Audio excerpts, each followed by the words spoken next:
You are listening to the Agree to Disagree program on thenewamericanmedia.com. Hello and happy Friday, America. Thank you very much for joining us. You know, and I say America, but I'm kind of speaking to the globe as well.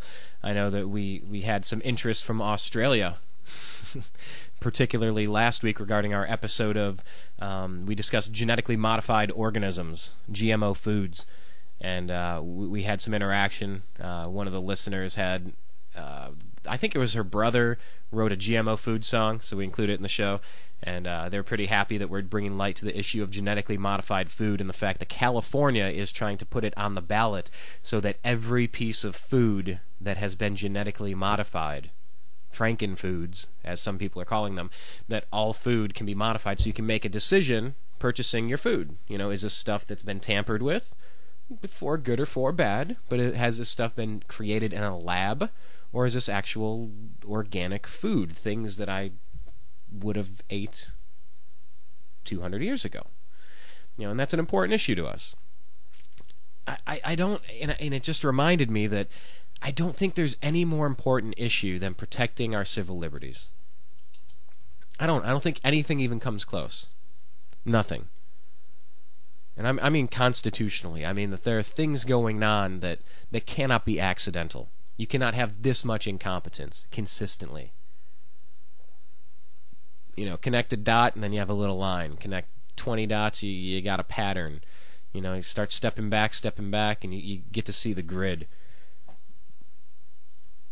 You know, and then people that just want to ask these questions, like, hey, I heard this really crazy thing. I'm going to ask about 15 questions here and get to the bottom of it. Let's try to disprove that. And when those questions aren't answered sufficiently, things can get a little tricky. And so this is a group, Oath Keepers, that we met at Occupy LA. And we had seen on the Glenn Beck program before. And then we met at Occupy LA. And I just kept thinking, oh, we got to bring them back. Oh, we got to bring them back. And I don't mean back. I mean onto the program for the first time. They hadn't been on our program yet. And I just said, oh, we got to go get them. In a week ago, it was just like, you know what, enough. Everything. I have got to make this happen. And so this week, we're very pleased to be joined with John Oetken. We're going to let him explain who he is and why he does what he does.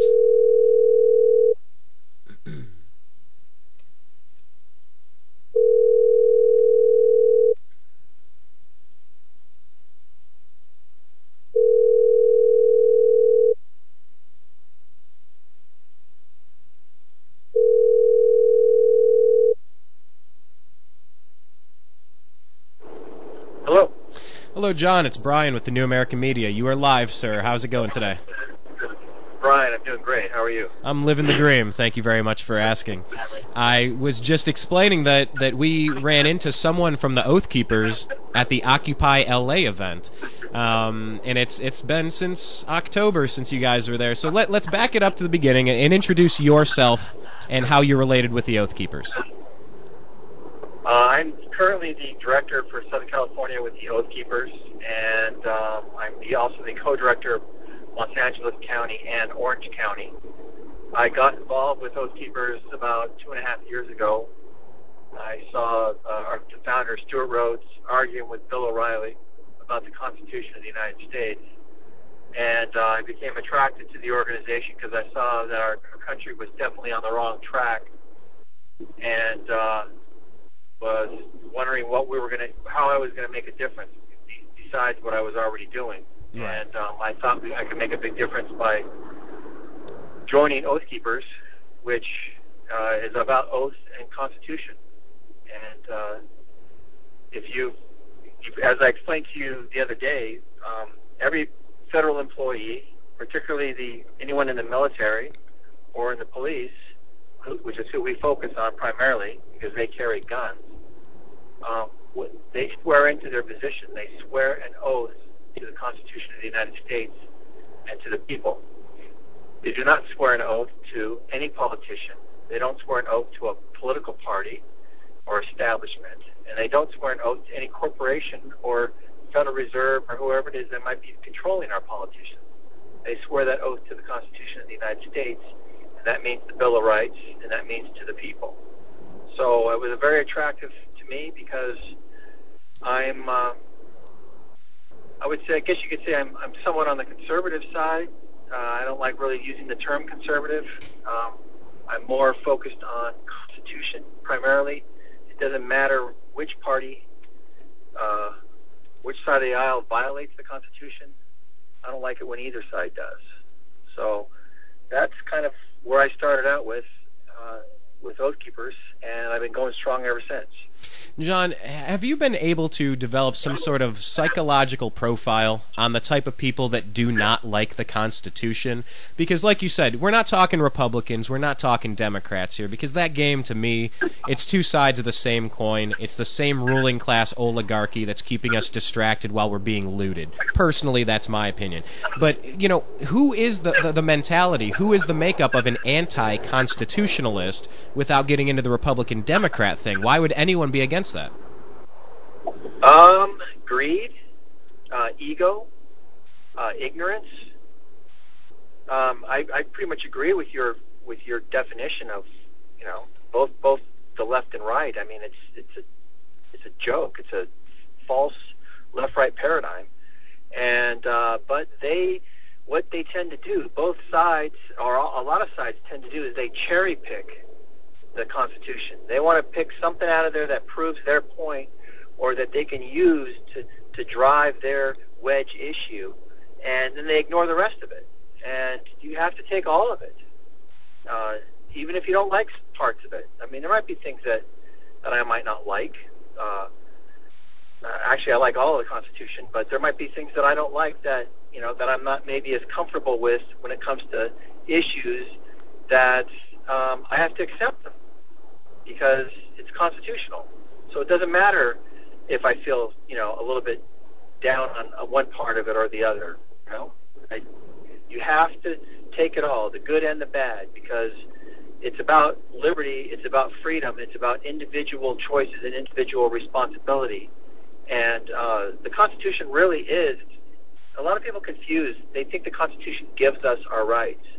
The Constitution does not give us any rights. We already have those rights. They're inherent, they're God-given, they're natural rights. We all have them. Everyone around the world, every human person has these same rights that we do here in the United States. The right to speak out, the right to protect yourself, the right to keep yourself private within your papers and your person. All the rights that they outline, and what they should have called them was the Bill of Restrictions. So it would have been much more clear to our government that they're not giving us the rights. The government doesn't give us the rights. They can't take them away. We have the rights. The government restricts the government. I mean, the Constitution restricts the government from taking our rights away from us. That's all it is. That's what it's about. So I don't see, there's really no justification for anyone in our government or in our country to go around taking rights away from anybody else around the world either on our behalf. Because the people of the world, every person has these same rights. We just happen to have a constitution in our country which hopefully was used in the past. It's being completely violated over the last 100 years or more to stop our government from taking our rights away. Now let's talk about where Oath Keepers came from. You said you saw the founder of Oath Keepers arguing with Bill O'Reilly. Can you talk about the inception of the idea to ban military and police officials, those who have taken an oath? Where did the idea come from the creator of Oath Keepers to start something like this so that everybody understands that you need to protect the country from both enemies, foreign and domestic? Where did the idea come from? Well, if you look at what happened actually after Hurricane Katrina, and we already knew we had problems before then, but the founder, Stuart Rhodes, he went to Yale. He's a constitutional scholar. He wrote a paper, award-winning paper on the outlining enemy combatant status for whether it's lawful or not to apply to American citizens. And he wrote that. This was, during the Bush administration. because there was a lot of problems with the Patriot Act, with Gonzalez, and how they were viewing the right to go after American citizens, whether it be assassination or not giving them rights, or intruding on their privacy, wiretapping, all of that type of thing. All the associated issues that you have with the Patriot Act, those were there. And then after Hurricane Katrina happened, was the military, the National Guard, and the police went in a fashion to come and supposedly help the people of New Orleans and Louisiana and Mississippi to recover and be safe from this natural disaster that hit us. And what ended up happening was they threw out the right to the people. They put people into the Superdome. I don't know if you remember that. Yeah. They were in the Superdome. They locked them in there. They would not let them out. There was a bridge that they could have crossed. They blocked the bridges. They would not let the people out anywhere. They kept them in there. There were people dying. There were people in distress, medical distress. People were getting raped. I remember those stories. People were getting raped, and the sanitation of the area was reprehensible, and they were kept in there against their will, almost like prisoners. Yes. And for their own good, though. For their own good. Let's make sure we know. This was for their own good. Right. It's always for your own good. It was an emergency. The government does. Right. Yeah. And that was the funny part, was when Stuart Rhodes was arguing with Bill O'Reilly. Bill O'Reilly was, he was on one side of the issue and then the other side of the issue. And we have this actually in the on tape. That guy just likes to argue. He'll take the opposite view. He just likes to argue. So, one thing that Stuart Rhodes was arguing is that the Bill of Rights doesn't, and the Constitution doesn't, you don't take a break from it because of the weather. Because there was a natural disaster, that doesn't mean you take everyone's rights away from them. Now wait a second. I thought we learned from President Bush that you have to abandon the free market to save the free market. So I thought we're in the Superman style bizarro world where up is down and left is right and day is night. I thought that's the new paradigm of the planet. Was I mistaken, or was somebody else? No, that's pretty much where they were going. Okay. Yeah. Okay. That's a circus we've been under. We've been under that circus for a long time. Not just under Bush, under Clinton, under Reagan, under Carter, under the first Bush. I mean, it's been a steady erosion. Well, let's. Good. Anyway, it's been a steady erosion. The other thing that happened to Hurricane Katrina was gun confiscations. The only people that ended up having weapons were the military, the National Guard, the police, and the criminals. The criminals don't care about gun laws. Now wait a minute. I thought gun restrictions keep guns out of the hands of the bad people, so the good people don't need them anymore. And I thought that police are on pre-crime now. And the bumper sticker I read that said "handguns save lives and police clean up crime scenes." I thought that was incorrect, and I'm being sarcastic. Yeah, I could tell the sarcasm. I love it. I'm as sarcastic as you are with it. The police. It's nothing like what you need more is protection for yourself, because when seconds count, the police will be there in minutes, in maybe 5 to 10 minutes, to come take the report. And tell everybody what happened. And let's elaborate too. We're not making jokes against the police. We're just saying they can't predict that I'm going to get shot or my family member might get raped. They can't predict that. We need to be able to defend ourselves at a split second's notice. If it's 3 a.m. and the glass breaks, I don't have 10 minutes. I have 10 seconds to grab a firearm and defend my property, and defend my life. And defend my life, Absolutely. Most importantly. Yeah, the police play a very important role. But we still have to be able to defend ourselves. If we can't defend ourselves, by being able to defend ourselves, it makes the police job easier, actually. Right. They're able to go take care of those people that don't believe in protecting themselves. And criminals look for people that don't want to protect themselves. Criminals rely on gun restrictions. They use it to their advantage. If they know someone's not going to be armed or dangerous, then they're victims. They're prey to them. And you know how criminals are. They want to go after the strongest person on the street or on the block, don't they? Or do they want to go after the weakest link? You know? Absolutely. It's like the lion chasing down the injured gazelle. It's like water flowing to the path of easiest resistance. They don't need to punch the biggest guy in the face. They just need to grab the purse off the old lady and run up some credit card damage real quick. You know, it's opportunist. And it's like, I heard a quote, of all places, I'm going to quote Tony from, what was that show? Hang on a second. Tony Danza. He said this. He said, he grew up in New York, and he said, bike locks were there to keep the honest people honest. Yeah. And that quote is always stuck with me. It's always stuck with me. That's true, because it's just like your house. It's anything. If the criminal really wants what you have, they're eventually going to get it. And they'll find a way to get it. You just need to. They need to be dissuaded.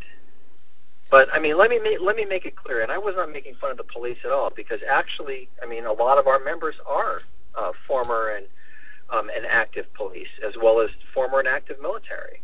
We are a pro-constitutional police and military organization. Absolutely. Let me explain that. Pro-constitution means they follow the Constitution, all of the amendments, lock, stock, and barrel. Not they.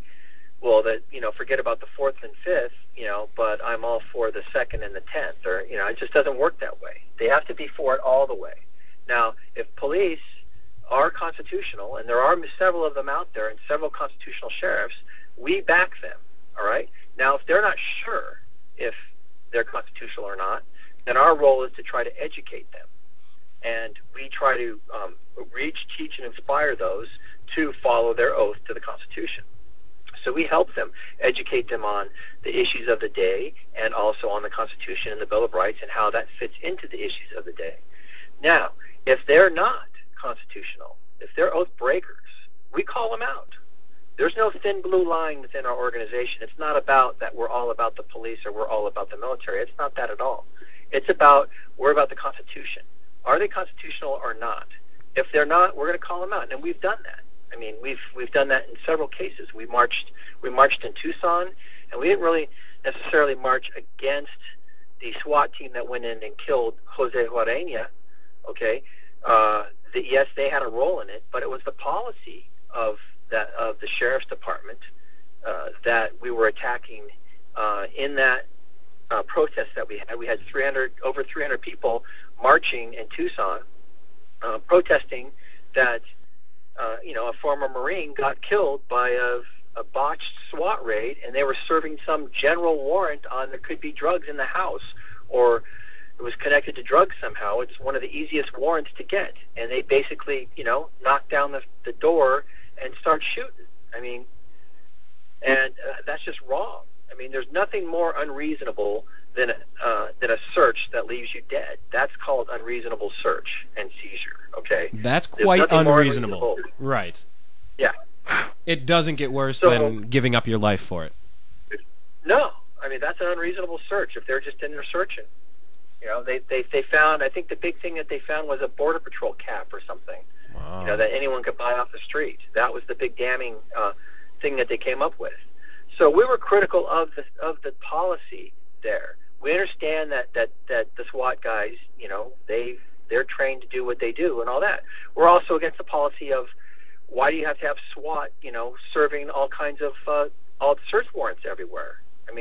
You're just waiting for an accident waiting to happen. That's dangerous. All right. Yeah, we don't want the police to put themselves in danger. Okay. They do that for a lot of the drug raids, that type of thing. They do send out the special enforcement teams or the SWAT teams, because a lot of times the drug cartels or so forth, they're heavily armed, and that we understand.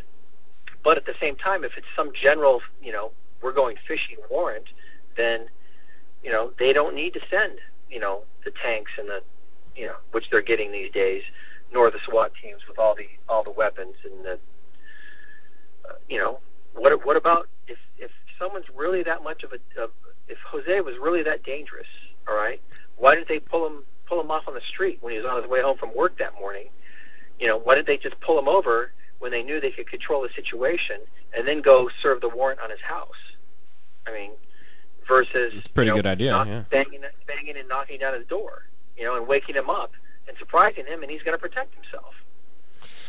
We're talking with John Oetken, Southern California Director of Oath Keepers. John, we're probably foregoing our usual format and going to skip some commercials and maybe add some after the fact. I wanted to give you a chance maybe midway here as we continue our conversation to kind of give a chance to plug whatever it is you want to draw people's attention to, whether it's your website, whether it's that fundraiser you have coming up, and just kind of give, in Los Angeles, Southern California, everything is an elevator pitch.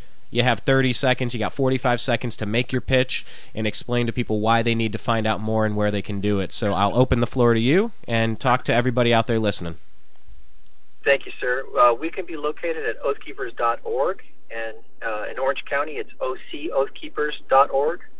We have a fundraiser coming up on April 3rd in Buena Park at the Knott's Berry Farm Resort Hotel. We're raising money to train sheriffs and peace officers to be constitutional. So no tax dollars have to be spent. We fly them there, we put them up in a hotel, we feed them, and we train them A to Z on the Constitution and the issues of the day. That's why we're holding a fundraiser. The doors open at 6:30. If you want more information on it, you can go to countysheriffproject.org, countysheriffproject.org, or ocoathkeepers.org, and we have all the information there for everyone to come down. We have some great speakers. We have Stuart Rhodes, founder of Oath Keepers, will be speaking. Sheriff John Lopi from Siskiyou County, California. He's leading the constitutional sheriff movement up there. And we also have Richard Mack speaking he's the one that's been leading this constitutional sheriff movement. And we also have Sergeant Gary Stein, who has come out and said that he will not follow unlawful orders given by the President of the United States, and he's going to be there to explain what he means by that and how he's upholding his oath to the Constitution by talking about that. So that's what we're encouraging everybody, particularly in Southern California. Come on out. You can get your tickets ahead of time. Free parking, dessert, and coffees included. It's only $15 per person. We do have some slots for some students who will be subsidized if you're a student. We do have a few more slots that we can get you some free tickets. Bring the family. Very good. Have you ever been to Knott's Berry Farm before? Yes. It's a good time. I have. It's a good time out there. You got to maybe try to squeeze in some chicken dinner at the chicken dinner restaurant. That's our favorite. Yeah, I was just there the other day. Little jealous. 2 days ago. Little jealous. Yeah. Well, hey, let's bounce over here because you were starting to reference, I believe what you said that sheriff was saying about not obeying the constitutional orders. We start entering this weird space, okay?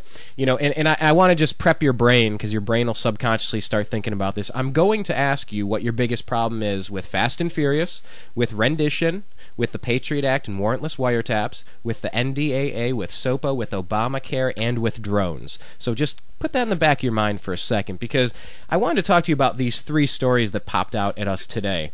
And I just want to bounce these off you here. I want to get your opinion if you've heard about it and if you have an opinion on it.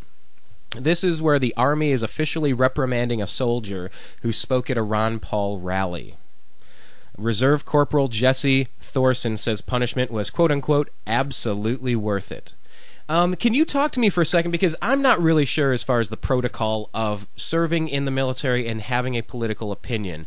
But this guy is being reprimanded for speaking at a Ron Paul rally after he was cut short during a CNN interview on January 3rd. Are you familiar with the story, number one? And if so, do you have an opinion on that? I am familiar with the story. And the issue... The fine line, and it's a very fine line that they draw within the military and their rights to free speech, is you can never appear to be speaking on behalf of the military or on behalf of whatever service that you're in.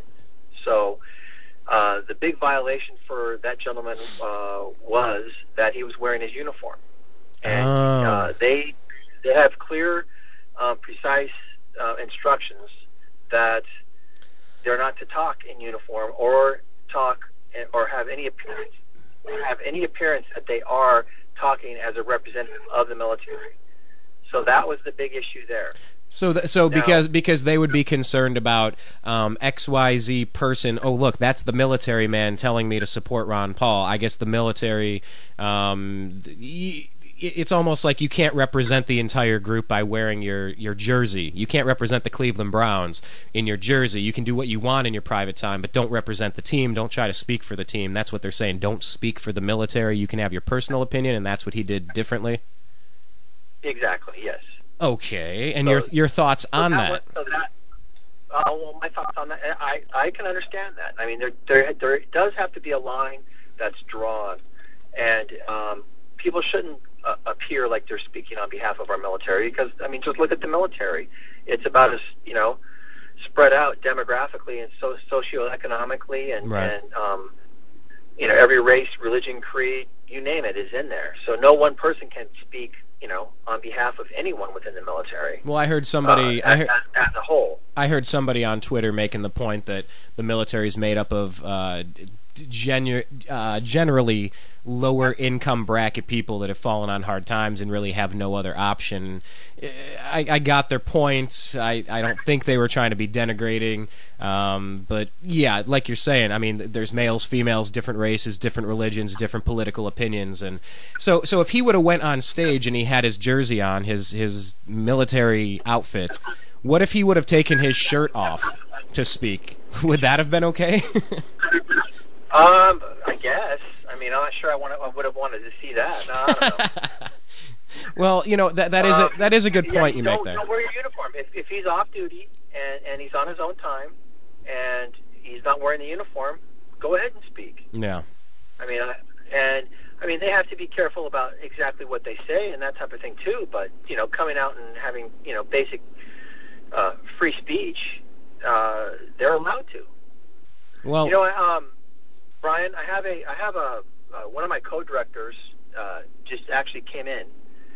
His name's George Pulsifer. He's the co-director with me in Orange County Oathkeepers. I just want to, if it's all right with you, I'd like to introduce him and bring him into the program as well. Yeah, and his name again is George? George Pulsifer, yes. Okay, yeah, absolutely, because I want to tell our listeners, and I want to tell John, and I want to tell George, this is the beginning of an ongoing conversation. We're not just doing one radio show here. This is planting the seeds to continue this as we head into an election, figuring out who we are going to pay out of our taxes to represent us, and are they following the Constitution or making it up as they go. So absolutely, bring George into the show. Say hi, George. I'm here. How you doing? I'm living the dream, George. How are you today? Well, not living the dream with what's all going on in government right now, but we're working on it. Well, what is the biggest concern of yours, George? What got you interested in the Oath Keepers, and what do you see as the biggest immediate threat if you had to triage the situation right now? Well, kind of, John and I, our childs, his child and my child, went to the same school, kindergarten and first grade together, and that's kind of how we met one another. Right. It was during the Bush administration, and with all the economic stuff, the economic collapse getting ready to happen, we pretty much were ahead of the game in terms of knowing that it was getting ready to come down. We did a lot of talking about that. We did a lot of strategizing, going on the internet, trying to figure out why all this happened. As a matter of fact, John and I, we teach a class called The Bankruptcies of the United States Corporation. And there were actually a series of 4 bankruptcies. The international bankruptcies are for 70 years apiece. So if you start at the birth of our nation forward, you'll see each one of those things happening and events that happen around that stuff. Our concern and what got us to associate with and get into Oath Keepers was our children's future. I mean, right now, we all know, economically, our children's future is very bleak. They're going to be saddled with so much debt. Basically, they're going to be serfs. And so something's got to be done about that. Something's got to stop. We were at the point, John and I, where we were determined that because of where things were going, that John and I were ready to join a militia and prepare ourselves. And we had decided that if we could not find a militia, John and I were going to start a militia ourselves.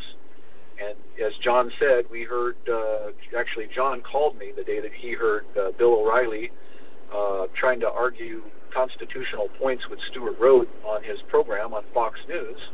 And he called me, George, you got to hear this guy. He's great, man. This guy he's all about the Constitution and everything, you know. So I turned it to Fox News. I saw Stuart Rhodes, and John and I knew right then and there that was our place. Because the thing is, John and I are of the opinion, and most oath keepers are going to tell you the same thing, that we believe that you don't have the right to consider the whole option of lobbing rounds downrange and all this business about civil war and revolution and all this stuff until you've exhausted absolutely every single diplomatic way you can to turn or to resolve our political condition. You don't have the right. I don't even think you have the right before God to even say that you're justified in that unless you've exhausted every possible avenue diplomatically. And that's a good point you bring up, because that's what they did in the 1760s and the 1770s, pleading with the king. You cannot keep poking us with a pointed stick. And they tried everything they could, calmly, legislatively, cerebrally, peacefully, until that didn't work anymore. And they fought for 2 decades saying, you've got to stop this. They warned them for 2 decades and said, you know what? You've pushed us off, you know, our back's up against the cliff. We got to lean in this direction now, and you're in our way. Right. And you know, the whole point about pursuing everything in every diplomatic way, Oath Keepers is actually a supporting cast to the Patriot movement. And the Patriot movement right now is basically, if you could use a figure of speech, they're up in arms. I mean, they're very aware of what's going on. People are starting to wake up to all this stuff. And we believe that the key to turning our political situation around is to get to the guys that have the guns and convince them, or remind them that they took an oath to support and defend the Constitution. And the people.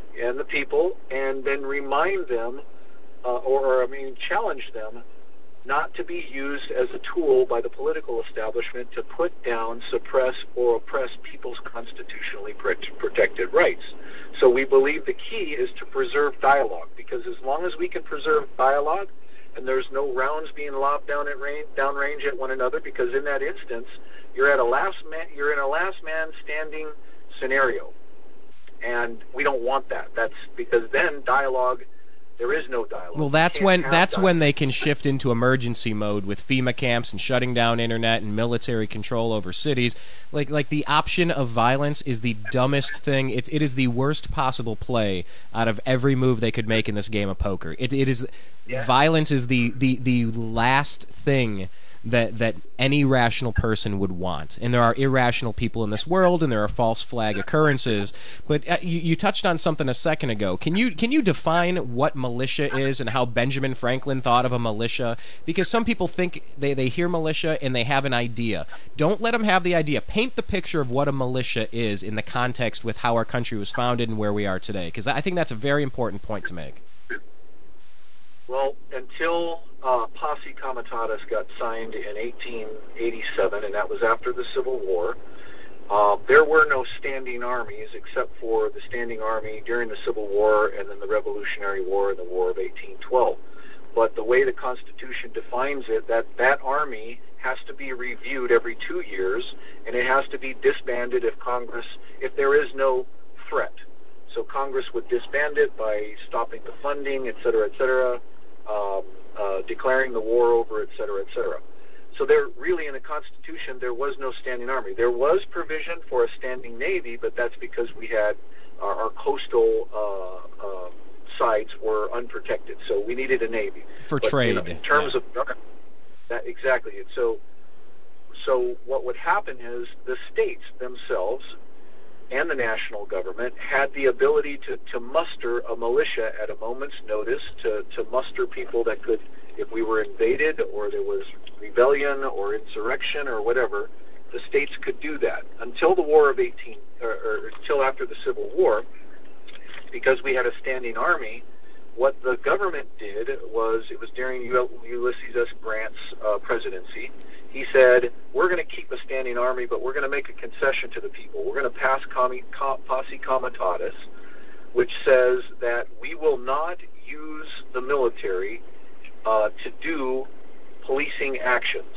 In other words, they wouldn't be used as law enforcement. We would keep the standing army to preserve the union of the states that then was reestablished after the Civil War, where the states were entered back into the Union. But they signed the document saying that they wouldn't use it for law enforcement, et cetera, et cetera. So now we have a standing army, and now people can be drafted into it, they can volunteer into it, stuff like that. But now our government is beginning to use our military in a way that was never intended by our founding fathers, and they're piggybacking off the whole posse comitatus thing. And so we need to make them aware that down the stretch, if the government ever becomes militant in their attempts to put down opposition and protest, it's going to be them, the men with the guns, that they're going to use to do that. And so they need to be in a heightened sense of awareness. John and I have a packet of about 20 documents that we're going to begin a campaign here shortly of going around and meeting with our chiefs of police here in Orange County and abroad, and we're going to present our case to why we think they should be in a heightened sense of awareness in terms of what the government is doing. You mentioned the NDAA, National Defense Authorization Act, this National Defense Resources Preparedness Act, the Expatriation Act, the Enemy Expatriation Act. We can name them off a few of them. I mean, there's the Enemy Belligerent and Detention and Interrogation Act. There's the John Warner Defense Authorization Act. There's a authorization for use of military force. There's Council of Governors, PDD 51 and NSPD 51, documents that give the president in a national emergency to rule as a dictator, suspend the Constitution, suspend Congress, and without judicial or legislative review, and it's at his discretion when he wants to allow the Congress to be... but they'll never use that, though. They always say they'll never use that. That's just in case, right? Yeah, they're sleeper orders right now. Right now, all that stuff is sleeper stuff. They're looking for the right crisis, the right opportunity. Right. Well, let me back up here, because you talked about posse comitatus, and there was a big story maybe about 2 months ago where the U.S. military was teaming up with the Los Angeles Police Department running drills, urban. I forget exactly how they phrased it, but they came in and they were drilling with LAPD. Would that be theoretically or factually unconstitutional under posse comitatus, or is there some sort of thing they're getting around with that? It's an end run. Posse comitatus does not restrict them from training with law enforcement. Okay. But you know what their intents are. And another thing is, John mentioned the Tucson Jose Huarena thing, and why we were down there. We were there to protest the militarization of our law enforcement, and that's exactly what was going on up there in L.A., where the helicopters were flying around and they were doing these joint operations. They're militarizing law enforcement, and the law enforcement doesn't even see it. Well, Congress doesn't realize that they're being made irrelevant either. All these executive orders and czars, completely unconstitutional things. Congress is losing its check and its balance, and you have Elena Kagan that won't even recuse herself in the Obamacare hearings. It's almost like they're thumbing their nose in every single eye they possibly can. I don't believe that this could be accidental. It all seems very deliberate to me. Well, we can't forget the fact that Congress, with the National Defense Authorization of 2012, they are the ones. Congress, that's talking about the House of Representatives and the Senate, they agreed to give the president the authority to declare the United States a battlefield and bring in the laws of war over the top of the Constitution. Over the top of the people. Yeah, and over the top of the people. And all this business about unlimited detention and declaring Americans enemy combatant and suspending the the writ of habeas corpus and the right to a speedy trial and the right to representation and the right to a trial before your juries and to appear before your accusers. The Constitution provides for an Article III court for every American, meaning that at best, if you committed a hostile act against the United States government, Timothy McVeigh did. He blew up the friggin' Federal Building. But you know what? He was an American. They tried him for treason. They tried him for murder. He was convicted, and rightfully so, he was put to death. But he had a trial. Right, and let me ask you about this too, because in the post-September 11th world, tell me why with the Patriot Act, with warrantless wiretaps, tell me why it would be so difficult to get a judge to sign off on evidence and grant the ability to do wiretapping. Tell me why it would be so unreasonable to demand that the Patriot Act, the illegal Patriot Act, the suspension of the Fourth Amendment protection against illegal search and seizure. Why did the Patriot Act and why did the proponents of that pretend that they needed that power? Is it just to spy into every area of your life and tighten the shackles, or what do you see behind that? Because that was something that all of the Democrats were angry about, for 7 years in a row. And then they've been silent for 3 years of Obama's missteps. And it's just, I don't see why the sides are not agreeing. I've asked you 9 questions there. Take it wherever you want. Let me take you a step further. We're talking about the NDAA. We're talking about the National Defense Resources Preparedness Act and many other acts that they passed. They're supposed to be predicated on this war on terror stuff.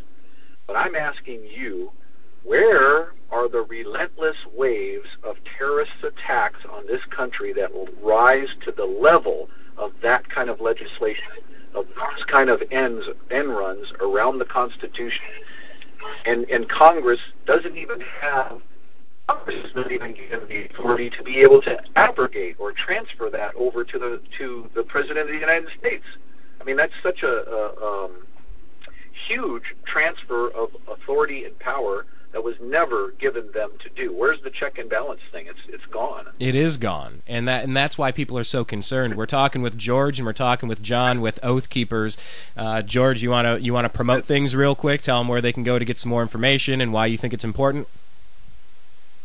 Yeah, once again, you can go to either our national website, which is oathkeepers.org, or you can go to the Orange County website, which is ocoathkeepers.org. And we were talking about those documents that John and I are going to make our presentation or our case before the chiefs of police and the county sheriffs, et cetera, et cetera. They're on that website. Just go to the documents. Go to the videos. We've got videos galore. We've got documents galore that back up everything that we say and make that case. Yeah, hidden in plain sight at whitehouse.gov and in our national archives. They don't make it very difficult for us. It's just Americans are inherently lazy. Yep. And we're not paying attention. More of us are paying attention now these days, but it's almost too little, too late. We've got a lot of catching up to do. So, and part of why we're having our fundraiser on April 3rd is, and you can get more information on that at countysheriffproject.org, is because we need to go in fast-forward mode, train our sheriffs who are elected by the people, top law enforcement officers in each county, to recognize and understand the constitutional issues of every policy that's coming down and nullify them. We have 2 types of nullification that we try to press. So you have state nullification, but you can also nullify at the county level, and there's also jury nullification. And that is one way to stop these abuses that we're getting constantly, wave after wave. Well, now, is this something where if someone wants to educate their local sheriff, that they would be able to get the information of how they can present the, because if they don't have you guys to help them explain what's going on, they can get the resources they need to approach their local sheriff, you're saying, on your site then? Yeah, actually, there's a series of videos. There is a DVD that's going to be for sale, and there are a series of videos on that site that you can see. All the lessons are there. So they can learn how to speak about it, learn what the issues are, learn how to talk about it. But at the same time, we're inviting all the sheriffs across the nation, the whole lot and majority of them, and to come and to spend a day, 2 days with us to learn these issues. And we need, I mean, a lot of them, some of them said, a couple of the sheriffs said, you know what, I got the invitation and I thought about it, but I thought, nah, I don't want to go. I don't need to go. I've got too much. I'm too busy. I have too many things to do. Then what made the difference for them is they got contacted, they got emails or phone calls by their constituents who said, you need to follow the Constitution. You need to go to this. Very nice. You need to go to the convention.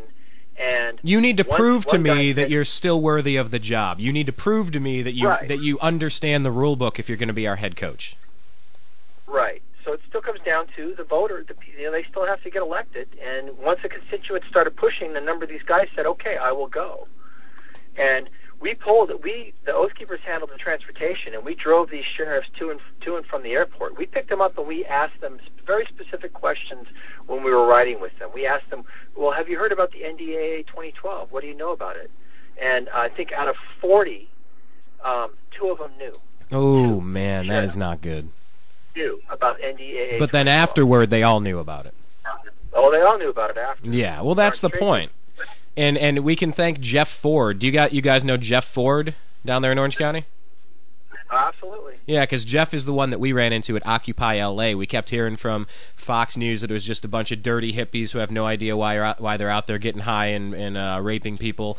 And then I heard from MSNBC that it's this wonderful grassroots organization. Oh, look at this groundswell for freedom and the 99%.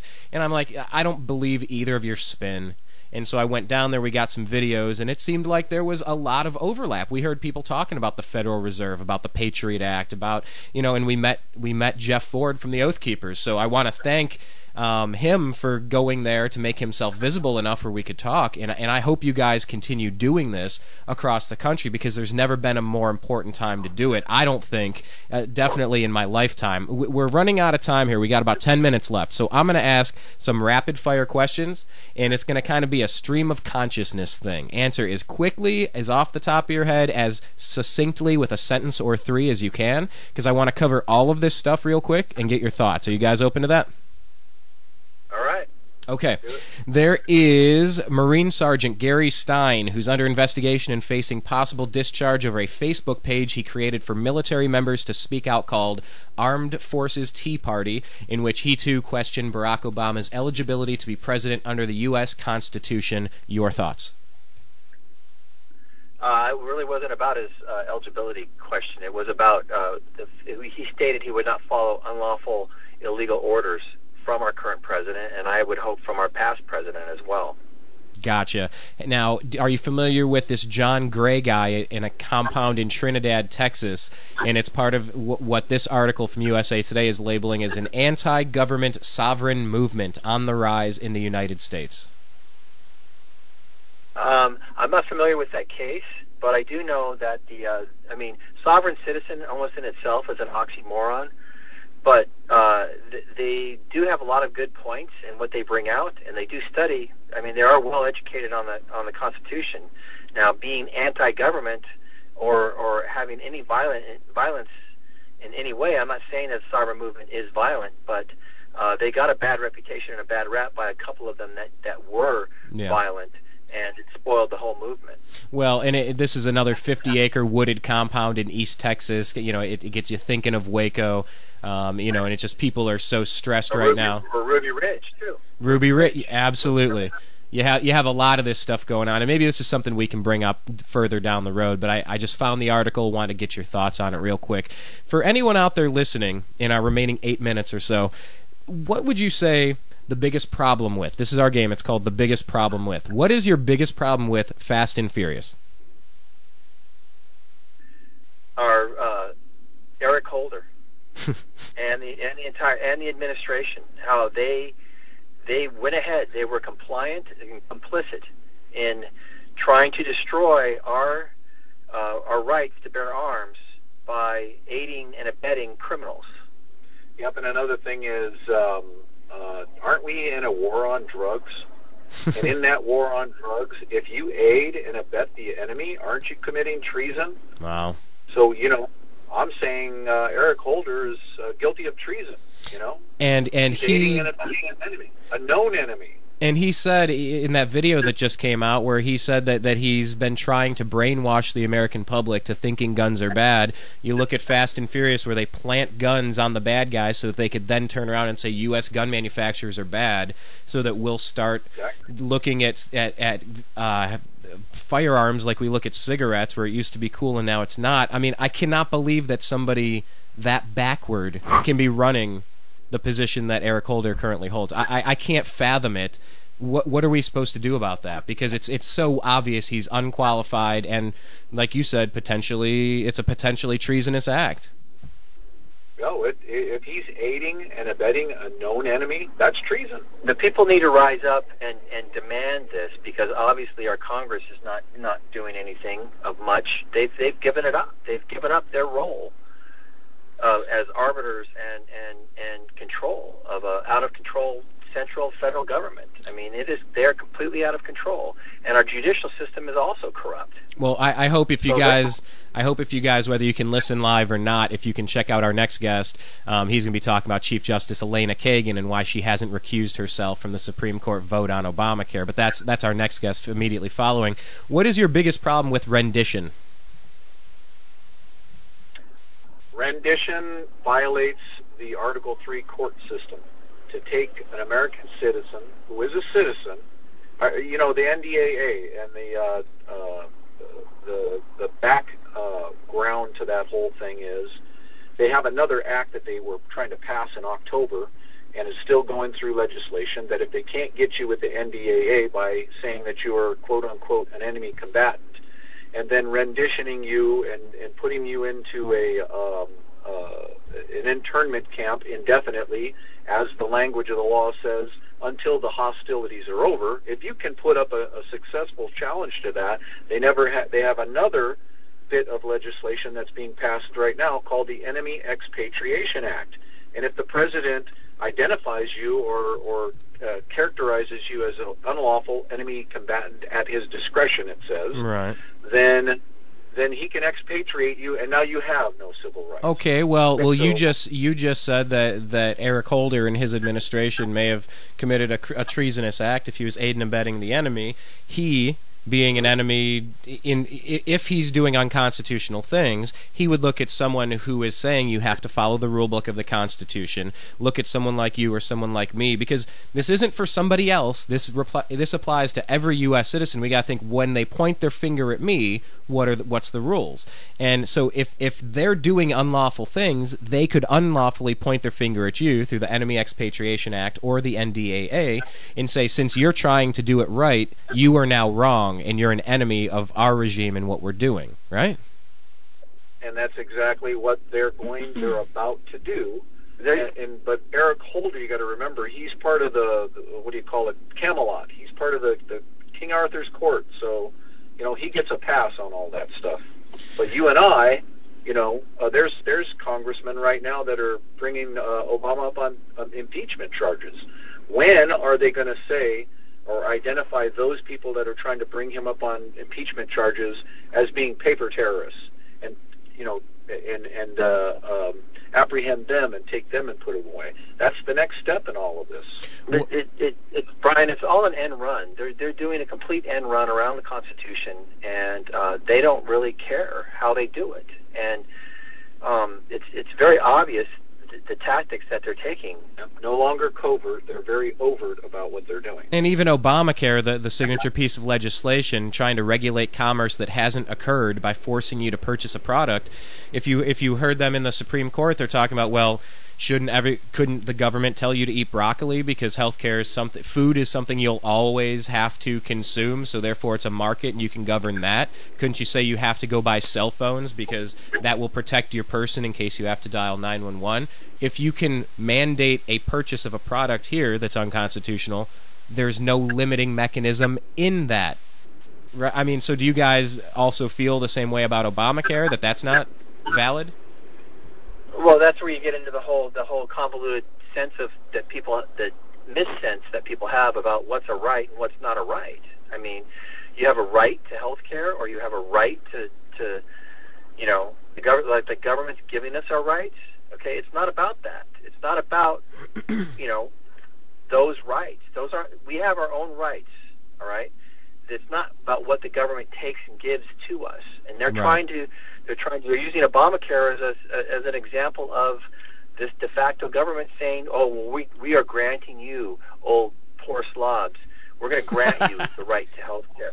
Well, and you know what? You're right, because the Constitution is a charter of negative liberties in the things that it will not allow people to do unto you. It's not, what are you going to give me? And I think that's where we've been losing our way. We have 2 minutes left, and we have 4 issues. I'm going to run through them fast. Your opinion on SOPA? The only thing that's saved us, I think, now from the elitists so far is they didn't really count on what was going to happen with the internet, and then that we would actually start waking up and not be completely controlled by the mainstream media, and that we'd all start talking to each other and figuring things out. I mean, I'm awake today because of the internet. I mean, I thought I was awake before when I was involved in Ross Perot's campaigns, but we really didn't have the internet then. Now I'm more awake than ever, and now I can prove what it is that I'm saying. So SOPA, PIPA, all of that, it's just another in a long barrage of trying to take away all of our abilities to communicate with each other and to resist this tyranny that we're under. Tell me, what is the Council of Governors? That is, under Rex 84 and FEMA, the United States in a national crisis was broken up into 10 different regions for the purpose of being able to handle those regions. It's part of what's called continuity in government. So with the I forgot what the question was. No, just what is the Council of Governors? Council of Governors. What the Council of Governors does is it's a rider off of the NSPD 51, which established the Department of Homeland Security and made the Department of Homeland Security a hub for all law enforcement. Now, the Council of Governors is an act that was put together to elicit the assistance of 10 governors of all the 50 states. This would involve or make the states involved in all this stuff that the government's doing and make them, an aider and abetter to the whole thing. So that in the event of martial law, there would be one governor appointed to those 10 regions, and he would be in charge of enforcing martial law in those areas. The problem with that is, where is the separation between the churches, or between the state and the federal government, in that the federal government, you can't federalize law enforcement, you can't federalize governors. That was never in the Constitution to ever do that. But they fabricated this whole thing, and this is a way to get the states involved, because the states have a duty to interpose themselves between a tyrannical and despotic government and abuse and misuse people. But if you can offer this position to a governor, then you get his cooperation. See what I'm saying? They're subverting the entire Constitution. What our founding fathers set up, this is their attempt at completely subverting everything that we've ever stood for as a country. They can't accomplish the martial law provisions and the police state provisions that they want to accomplish unless they elicit the cooperation of the states, and they're going to do that through 10 governors. 2 last questions. By the way, California, FEMA Region 9, if my memory serves me correctly. I'm starting to use that as my handle to wake people up that we're all in a FEMA region. 2 last questions. What do you think the true purpose of FEMA camps are? The FEMA camps are for internment and detention, and in a police state, they're going to be used. And this is what our protest and opposition is all about. It's used. It's for American people. We're not detaining foreigners and bringing them to these camps. This is for the purpose of American people. It's for when society breaks down, which they're planning on it happening. And I believe it's going to be the complete destruction of the Federal Reserve note, our debt note, also known as the U.S. dollar. Once they've completely obliterated that and our economy completely implodes, they need somewhere to do something with the people that finally get tired of it and finally wake up and revolt. And that would be constitutionalists. Reconditioning and re-educating is what they're. They'll put away whoever they want. I mean, are the people from, like, for instance, the Occupy movement, are they constitutionalists? I met a lot of them, and a lot of them were. Some of them were. I found a few of them that were. I was surprised by that. I met socialists and Marxists and revolutionaries, but I also met limited government constitutionalists. It was a bit of a blend, like a Skittles bag. Sorry, not to use that. That's the Trayvon candy this month. But yeah, it's a blend. I noticed socialists, Marxists, and revolutionaries mixed in with limited government patriots, and I was a little confused by that, except that these people, I think many of them are legitimately searching for truth wherever it takes them, but I'm still concerned about the movement.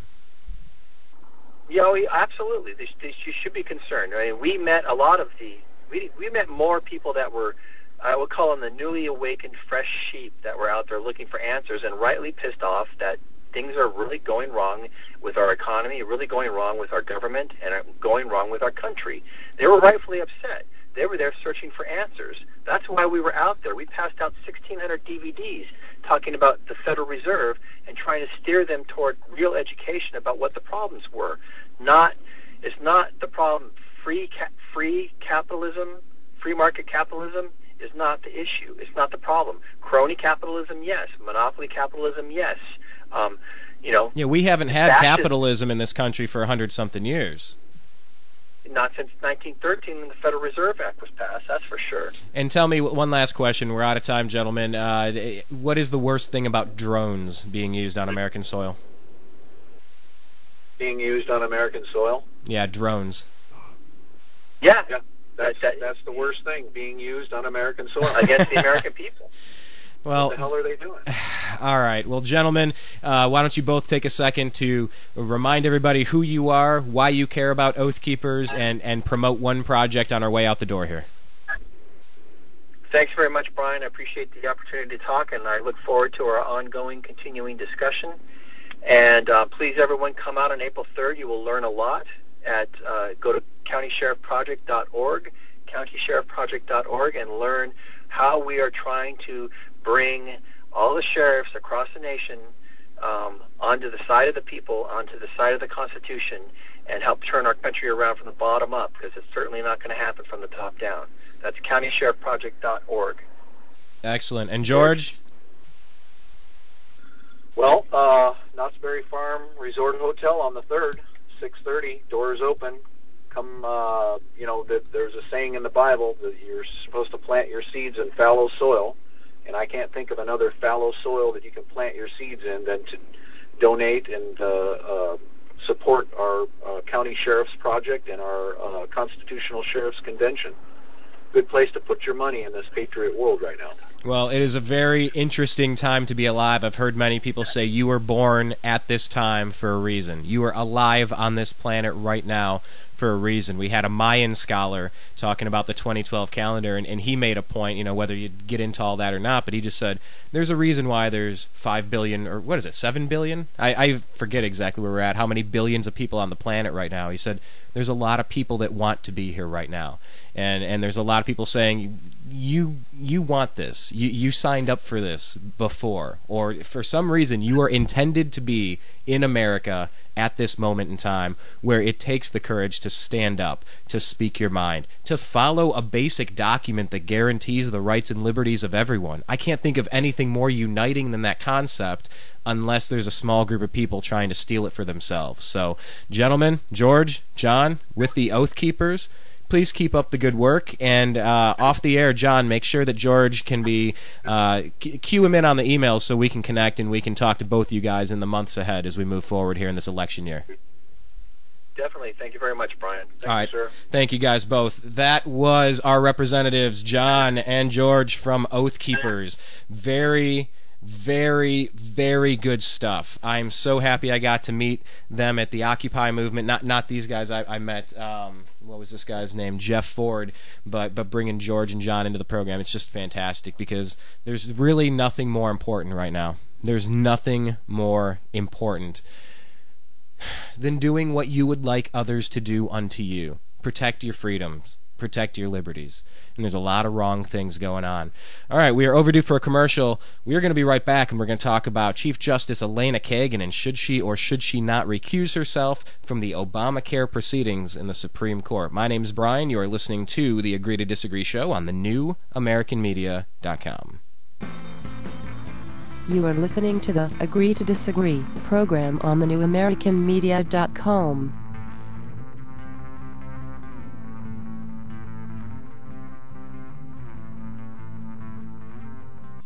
Hi, Brian from the NewAmericanMedia.com.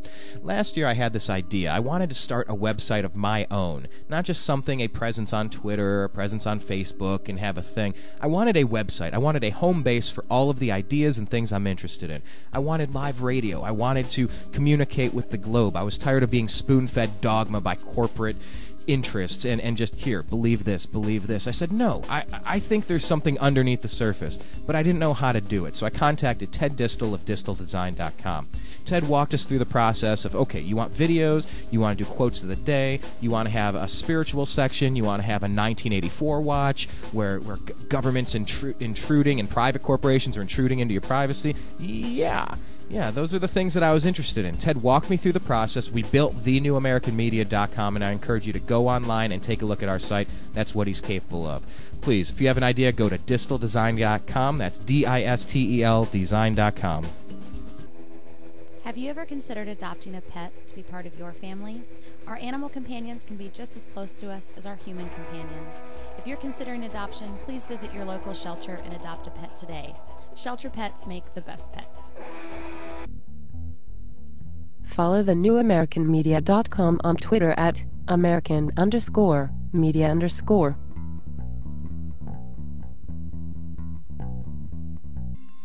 Hi, it's Brian from the NewAmericanMedia.com. I'm a sports fan. I was raised in Cleveland, spent 25 years in Ohio. I watched the drive, the fumble, the shot too. I watched Art Modell steal the Cleveland Browns and win a Super Bowl over in Baltimore. I watched a horrible coach named Bill Belichick go on to the Patriots and win Super Bowls over there. Hooray. I am a bitter sports fan. Let's not even talk about what happened with he who shall not be named who went to South Beach to, take his talents there. Excuse me, I almost threw up in my mouth a little bit there. I am a sports fan who cares to talk about the things that matter to me. That is the Indians, the Cavs, the Browns, and the Buckeyes. But of course I pay attention to national sports, and we discuss that on our show as well. That's why we have The Unhappy Hour every single Friday at 3:30 p.m. Pacific. Sit down, have a drink. It's the end of a long work week, and we can all get together and talk about the unhappy times that we've had as sports fans. We've all had them. We've had ups and downs, but as Cleveland fans, we only have downs. Join us. You are listening to the Agree to Disagree program on the NewAmericanMedia.com. Hey everybody, happy Friday. Welcome back. Thank you for joining us again. Sincerely, thank you. That was a great opportunity to kind of get into who the Oath Keepers are and what they're all about. We will be having them back on the program very soon. Indeed. Well, if you've been paying attention this week, you've been hearing about the Supreme Court, you've been hearing about Obamacare, and there are several people saying that Chief Justice Elena Kagan needs to recuse herself.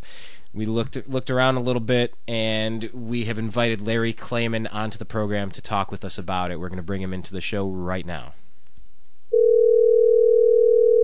If you have questions, send us a direct message on Twitter.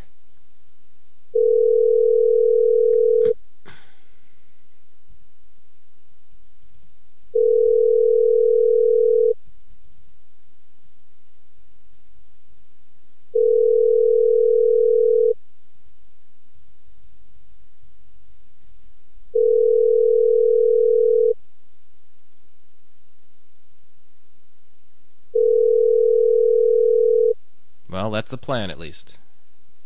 The mailbox belonging to is 1. Okay. That was attempt number 1. Let me try this one more time. Larry Klayman.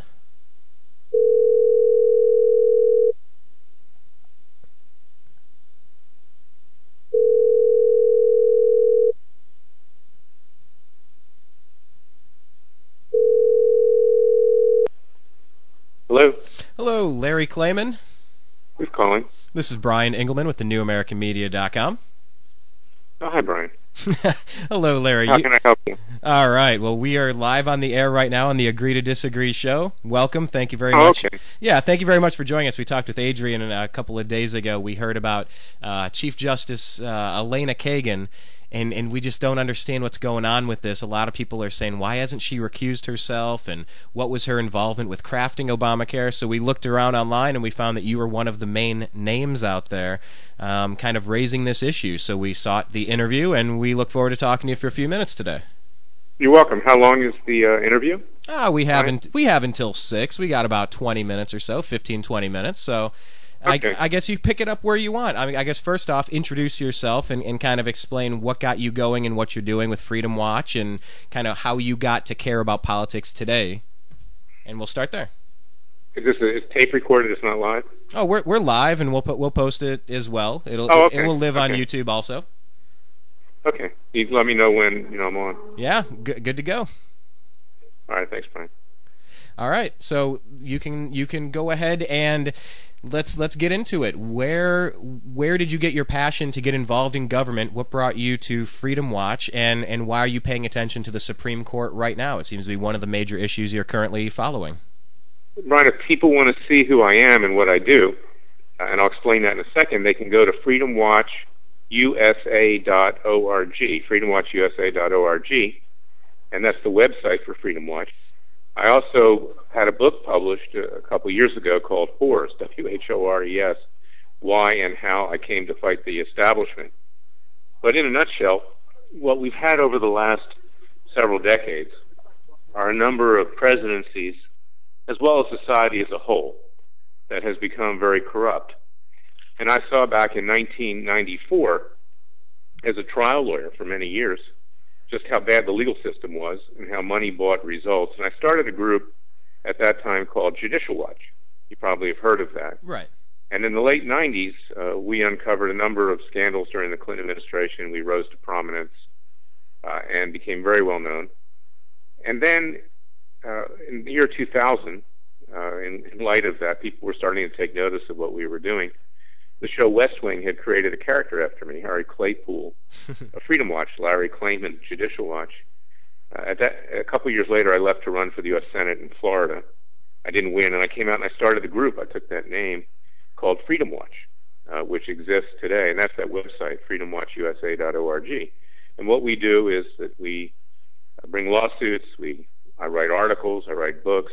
I do everything I can to try to restore this nation to a sense of ethics and morality, and to try to keep the government less dishonest. When I first started, I used to say we tried to keep it honest. Today I say less dishonest, because government is our biggest threat today. And you can see that with President Obama and with people like Justice Kagan, and for that matter, the Republicans who validate what they do. It's a club in Washington. Everybody scratches everybody's back, and they go merrily along and shake the money tree. And that's where we are today. And what I'm doing is try to represent the American people, because we really have no republic and we really have no representation in Washington. Well, let's talk about the particular issue of the week, and we're talking with your press your PR department and kind of saying, well, do we bring him on next week for a full show, or do we get him on now because it's timely? And I said, you know what, let's get him on now because it's timely. Explain where the perceived or actual conflict of interest would be with Chief Justice Elena Kagan, what she did before, how she got appointed, and the issue she's ruling on now. See if you can lay that out for people that don't really understand.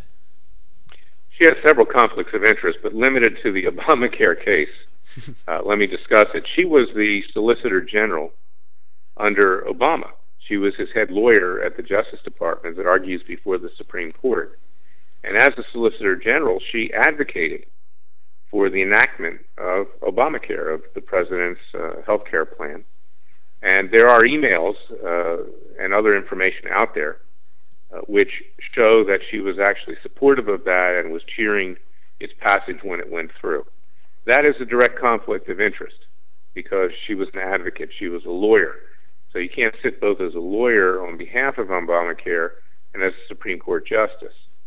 So we filed early on, in the public interest at Freedom Watch, a motion to have her disqualified, at least recuse herself, that is, step down herself or have the rest of the justices disqualify her. At the same time that we were doing that, leftist groups were saying that Justice Clarence Thomas had a conflict of interest because his wife was advocating against Obamacare. Now, that's not technically a conflict of interest for Justice Thomas, so we didn't move to disqualify him. He could have recused himself if he wanted to. But the bottom line is this, is that we filed the motion. The Supreme Court rejected the motion. We then filed what's called an amicus brief, a friend of the court brief, pointing out how it was an even more important issue, the conflict of interest of Justice Kagan, than Obamacare itself in terms of preserving the integrity of the court. And I asked the court for an opportunity to appear this week at oral argument. I asked them twice, and that was denied. Instead, what I got, and what the American people got, was something up, and excuse the French, up their rear end. And they got it from Chief Justice John Roberts, who's a Republican. And it shows you how everybody protects each other. Now, what was his rationale for that? Because that was my next question. Why did the other robes not see what seems to be so obvious to some? Why did they disagree with that and lean on her and say, listen, Elena, you need to step aside on this one? Because there, by the grace of God, go I. Because the next thing they might be close to. Right. I mean, they protect each other. The Supreme Court's a club. And in the State of the Federal Judiciary report of Chief Justice John Roberts, and I'll explain who he is in a minute if we have time, he states that when we become Supreme Court justices, we go through vigorous ethics screening and vetting, and our integrity is beyond reproach. And we do not sit in judgment of fellow judges, and we do not even follow the rules of ethics of other lower court federal judges. You know, there's a code of judicial ethics.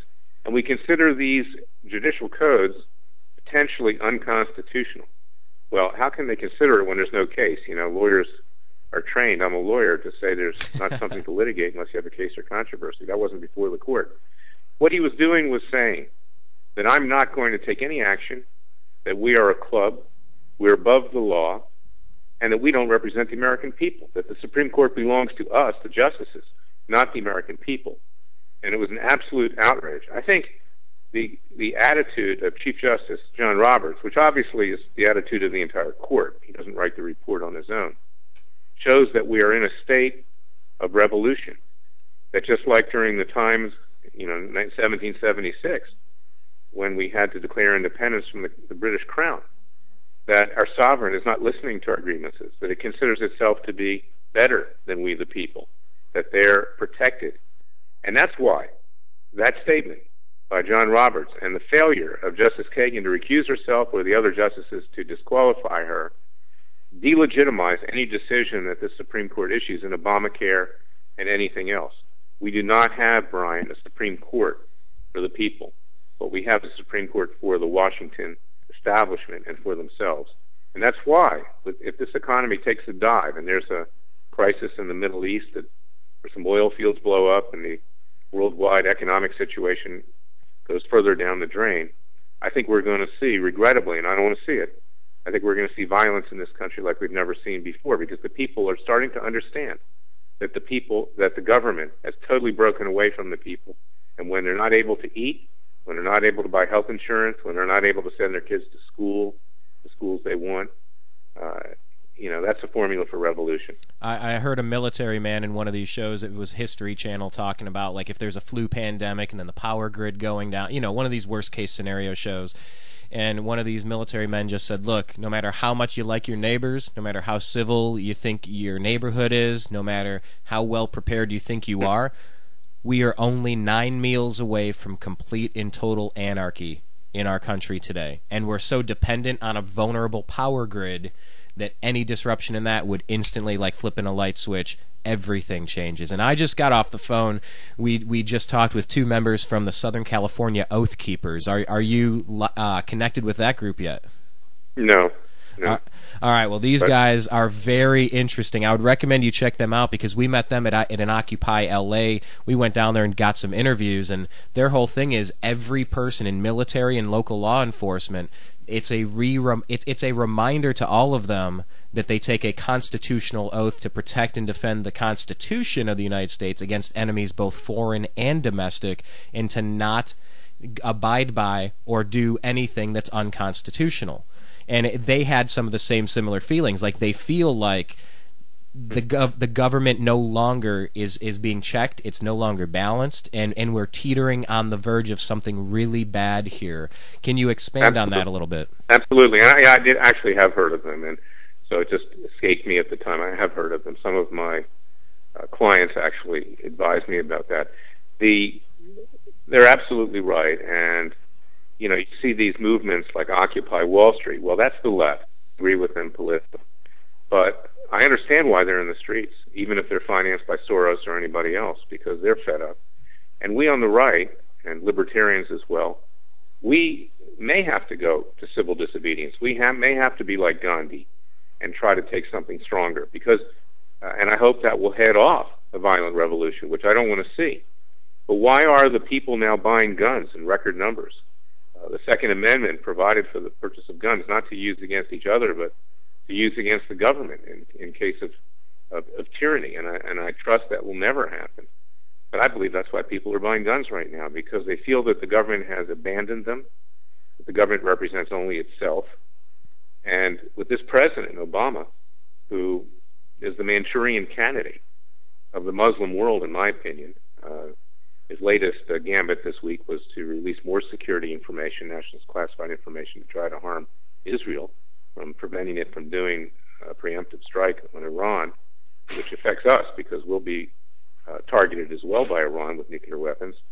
With this guy as president, and a Republican Party which essentially just plays politics and patty cakes and doesn't step in to try to correct anything, and with candidates, frankly, who are not likely to win in the next election, we've got a very volatile situation if something goes really south in the economy. And ask any businessman, if he fails to pay his employees on time, those employees will go absolutely crazy. You take money away from people, you take their ability to eat away, you take the livelihood away, you take their children's future away, and people are going to be in the streets, and we'll see a revolution probably worse than we saw in 1776, because our founding fathers were fairly well off. They did this on principle. They wanted freedom. But if you mix a lack of freedom with extreme economic deprivation, you have a very volatile situation. Well, I think, and I pray that that will not happen. Well, you talked about violence, and I mean, you and I, we're not too far around the Los Angeles area. I mean, we saw it in Oakland with the Occupy. That was not a peaceful protest. This was, you know, going to cause hundreds of thousands of dollars of damage and provoke the cops and try to egg them on into a fight. And that's not allowed in the Constitution. That type of stuff. That's not a peaceful redress of grievances. That's something you hear the word or the phrase "false flag" being tossed around, and it's like, guys, no. Everybody has got to be calm, and this escalation of conflict has got to calm down, because like you said, it was different in 1776. I feel what's differently now, mostly different, is you have the racial divide right now, where huge. It is enormous. And you look at the Florida case, nobody knows the facts of the case. Nobody knows what's going on in Florida.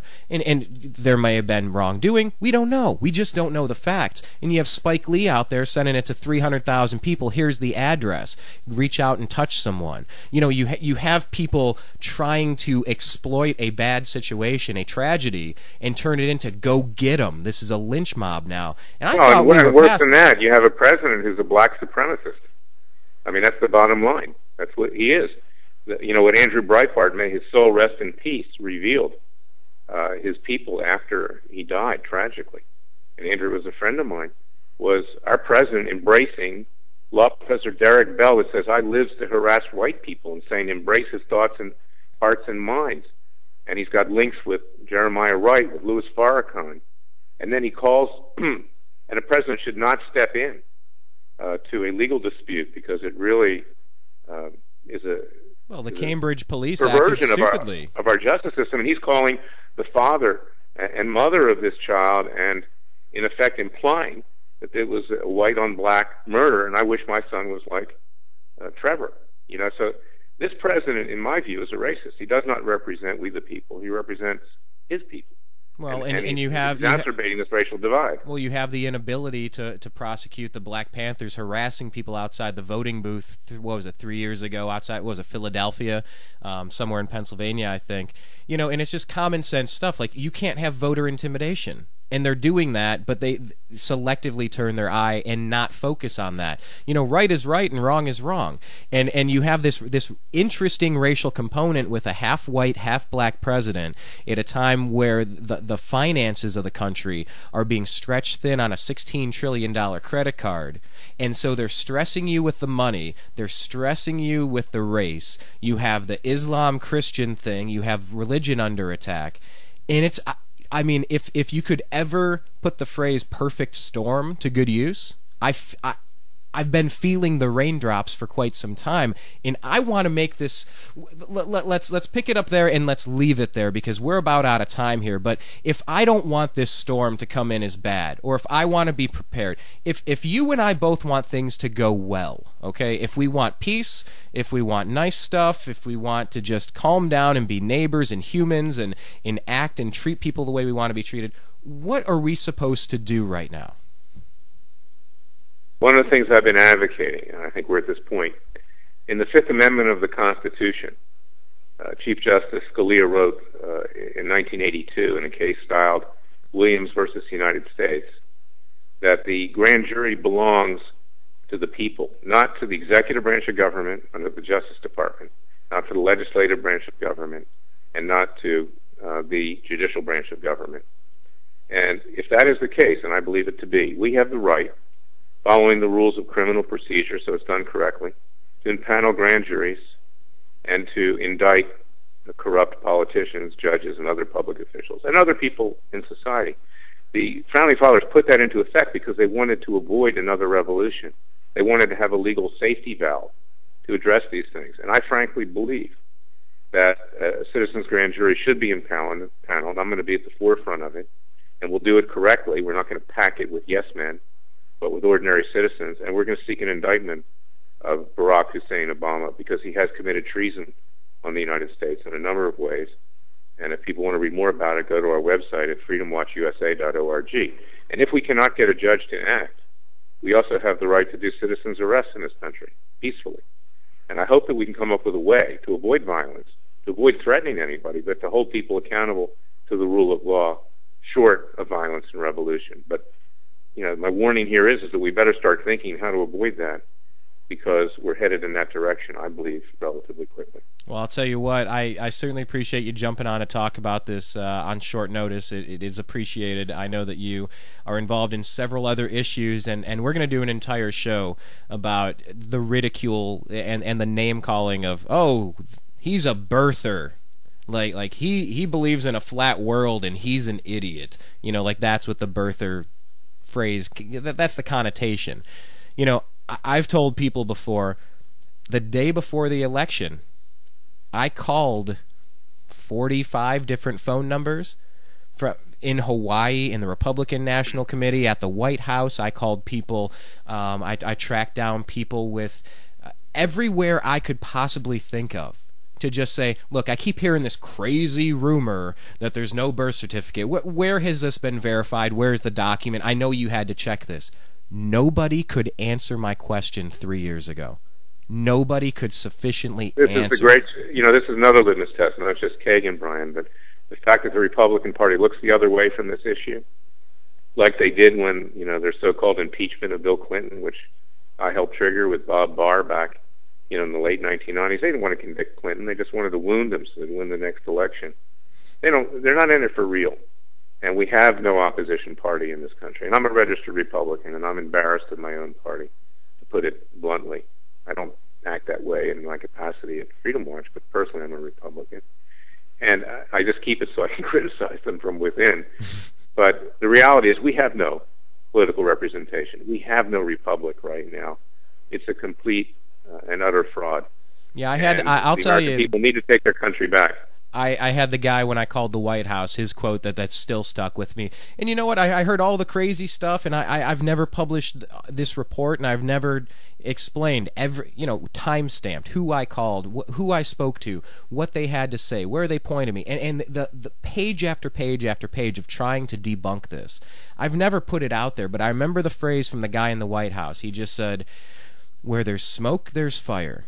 And I couldn't believe that somebody in the White House was quoting me, "Where there's smoke, there's fire," but the people who actually vote, the parties, the state of Hawaii, the newspaper that print, I couldn't believe that this hadn't been taken care of sufficiently. And well, not only that, but the Constitution requires that the president be a natural-born citizen.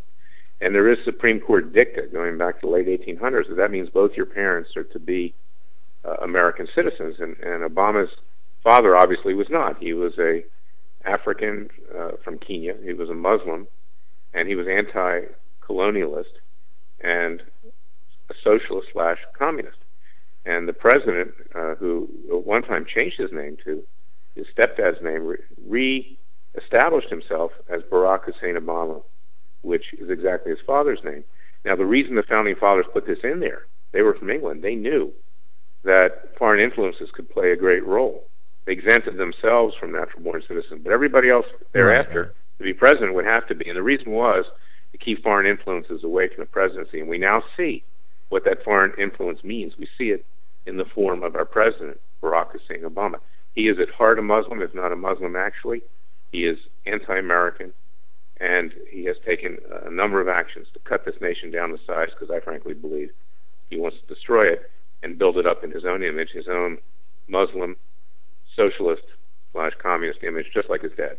Well, I'll tell you what, on this program, it's called Agree to Disagree, and I think some of the things that we got into with the Oath Keepers in the previous call, and some of the stuff you and I are getting into, we're getting into that territory where we really have to test the agree to disagree component. You know, we call for a mostly civil conversation. You know, none of the names, none of the swearing, none of the threats, none of that stuff. That's not intellectual. But if I think we need more forums where we can at least discuss these things out in the open and have the conversation. People can disagree, that's fine. Make your point. Tell us why you would not take that point of view, why we might be incorrect, that's fine. But I admire your courage. While I may not agree with everything as phrased necessarily, although I might not disagree with it either, I think you're man, I'm hedging my bets here. I'm running for an office, aren't I? Yeah, that's good. You sound like a politician, Brian. Well, I'm sounding like a guy that has everything recorded all the time, and the Echelon Big Brother system is watching. But, you know, I talked with John B. Wells from Coast to Coast AM. If you haven't checked out his programs, they're on Saturday nights. They're great. But we talked, and we said, speak now or forever hold your peace. And let me be clear. We don't have time to mince words, okay? Absolutely. Thank you. I believe in the legal system. I believe in the rule of law. I believe that's what we have to use here. Everything at our disposal. I am against any form of violence. I would be the first person to even defend Obama if anybody attempted something like that. But the reality here is, and I believe it honestly in my heart, and I've come to see it in 3 years, is that he is anti-American. He is pro-Muslim. He wants to destroy the state of Israel, and in the process, we could get destroyed in the process. He's allowed the so-called Arab Spring to have the Muslim Brotherhood completely surround the state of Israel. And I firmly believe that our only salvation these days comes from not just our actions, but our actions with the grace of God, and that there will be divine justice, hopefully, in this world, and we will be saved. I am a Jewish Christian, and I'm proud of that. And I don't want to see anything happen to Israel, because that belongs to all of us. I'm not a racist towards Muslims. I just simply believe that they want a revolution. This is not a religion, it's a political movement, and this president is helping them achieve their goals. And so if nobody says it now, it may be too late, because we are sinking down the drain. And we need to rise up peacefully and save this country and save Israel, which is where our Judeo-Christian heritage hails from. It doesn't mean that we hurt other people. We should not. But we got to do something right now. Mahatma Gandhi used civil disobedience to get rid of racism in South Africa and in India, and to free his people, the Indian people. And maybe we have to start thinking about doing the same thing if these other measures don't work. Well, I think you're absolutely spot on when you say we're out of time. You know, I mean, with the end, figuratively, yeah, that would be a great time to absolutely cut it off right there and make your mic silent. But I'm a little rougher around the edges. I mean, literally, with SOPA, with PIPA, with the NDAA, with the Patriot Act, with all of these things, with FEMA camps, with everything that's going on at such a rapid pace, it's almost as if we are encountering stage 3 of a 4-stage plan, and it's putting the last couple building blocks together to flip a switch. And I don't know what that switch is, but if these are the components of it, we need to disassemble it. And we are out of time. Brian. What's that? And my last point is we get what we pay for. The society has degenerated to such a point. Just go to the movies and see Jump Street 21, the latest movie after the latest piece of trash of the American people. And you'll see what kind of state we're in, and you'll see why we get Barack Hussein Obama as president.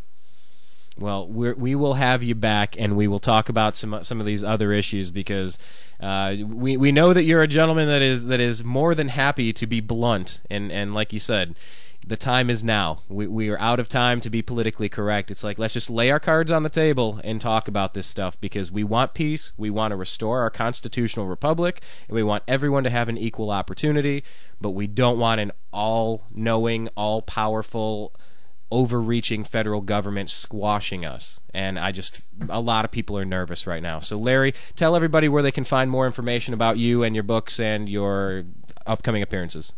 Well, go to freedomwatchusa.org. I write a weekly column for worldnetdaily.com, WND.com. They can buy the book Whores, Why and How I Came to Fight the Establishment from WorldNet Daily, or Amazon or any of the major booksellers, Barnes & Noble, and go to our website at freedomwatchusa.org, and we hope people will support us because we need everybody's help right now. We're doing whatever we can on a shoestring, and we can appreciate the support. Absolutely. Well, thank you so much. We'll reach back out and see if we can bring you back on to another show. Thank you very much for your time today. Thanks, we appreciate Brian. it.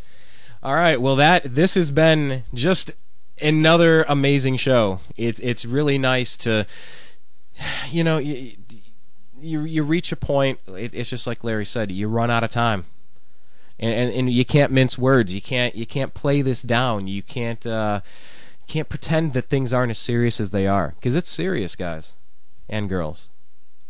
We don't have time to pretend that this stuff isn't happening. I don't understand it. I do not understand it. I don't get it. I just don't get it. How we've allowed this to happen, I don't know. But you have Larry, you got George and John, you got the Oath Keepers, and you got us over here at the New American Media. We're trying. We're doing whatever we can. You know, sometimes it feels like we could be doing more. Sometimes it feels like we don't really know if we're doing it right. That's okay.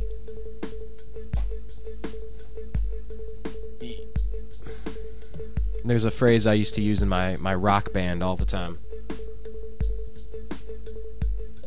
I would talk about playing the next show, or writing the next song, or recording the next CD.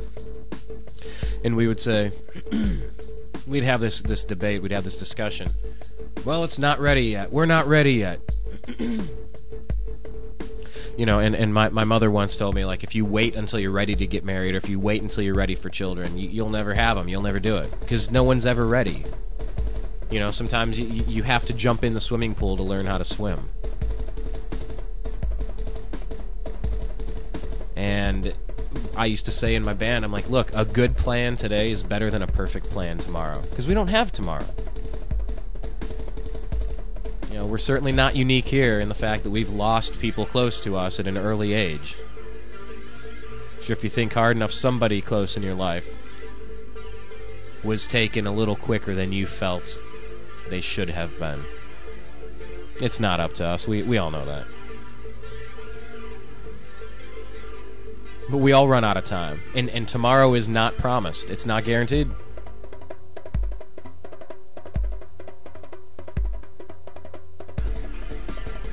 So you reach a point, and you got to drop the pretense. You gotta throw the concept of political correctness out the window.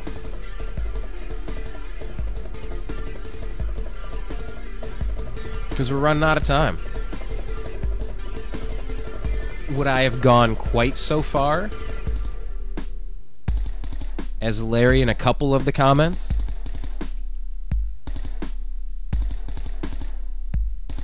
Larry made a few points. Some of them I agreed with. Some of them were a little further than I would go, perhaps. But here on Agree to Disagree, we have to be able to agree to disagree. We got to have a conversation. We got to be able to discuss this stuff. You can't just shut it down and call it conspiracy theory. You can't just shut it down. Oh, you're a birther. You're a flat earther. Come on. This isn't 5th grade calling somebody a stupid head. We're better than this. And we get the government that we deserve. That's something Larry was starting to say. We deserve what we get. We deserve what we pay for. You know, like, you get what you put in. And we deserve the government that we get. And I am just about fed up with the government that we've had for a long time now. How you can just bypass the 4th Amendment, the 10th Amendment, trying to get around the 2nd Amendment with brainwashing, thank you, Eric Holder. SOPA, trying to limit the 1st Amendment. It's just a full frontal assault on our freedoms and liberties, and it's unacceptable. Period. It's unacceptable. The Oath Keepers find it unacceptable. Larry finds it unacceptable. I find it unacceptable, and so do you, and that's why you're listening. We want to thank you for joining us again for another episode of Agree to Disagree here on the newamericanmedia.com. My name is Brian Engelman. We'll be here next week. Check us out. We're going to log these episodes on our site on the newamericanmedia.com. Thank you for joining us. Take care, everyone.